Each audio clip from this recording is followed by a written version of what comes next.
On February 14th, 1999, WWE presented St. Valentine's Day Massacre. It was on this night that a championship match would end in the Mississippi River. The Hardcore Championship had come to exist as a gift from Vince McMahon to Mankind in November of 1998, as a way of keeping Mankind happy to do the corporation's dirty work.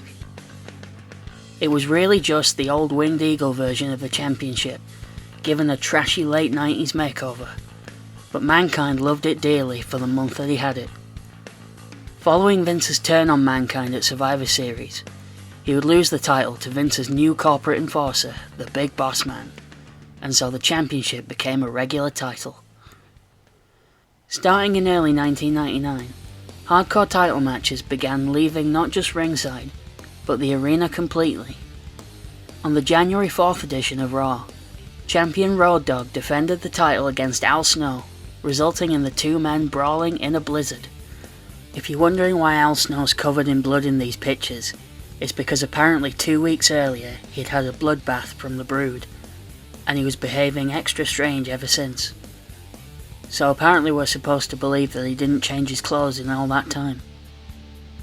If you weren't around for the Attitude Era, I just don't know what to tell you.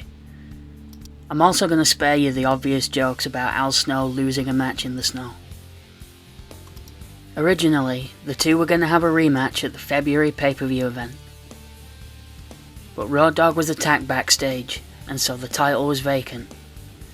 But Snow would have to fight his former ally. The man formerly known as Herman Sparky Plug, Bob Holly was not yet ready to take his hardcore moniker yet, but he had spent the previous year as a member of the Job Squad with Al Snow, along with Too Cold Scorpio. The whole idea of the Job Squad being an inside joke on the term jobber, now more respectfully known as enhancement talent. Now looking for a new direction, Holly would have many battles with Al Snow over the hardcore title, including two other fun ones being at WrestleMania 15 and at Backlash the following month. On this night, Snow and Holly would battle to the outside of the building as had happened before, and the two would brawl across the street.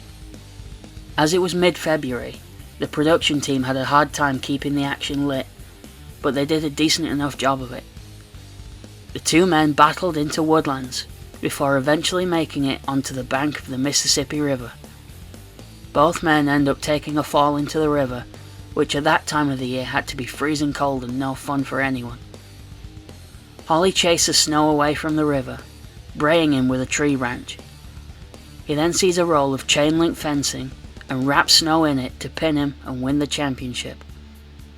Poor Al Snow is seemingly left out in the cold, soaking wet and still wrapped up in the fencing, as Bob Holly makes the long jog all the way back to ringside to claim his decaying prize, the WWF Hardcore Championship. Holly would go on to win the title again at WrestleMania 15 in a triple threat match with Snow and then champion Billy Gunn. After many failed attempts, Snow would finally win the title from Holly at Backlash in April, and would dominate the division until the 24/7 rule was created the following year. Thank you for watching yet another wrestling channel. If you enjoyed this, please comment, like or subscribe.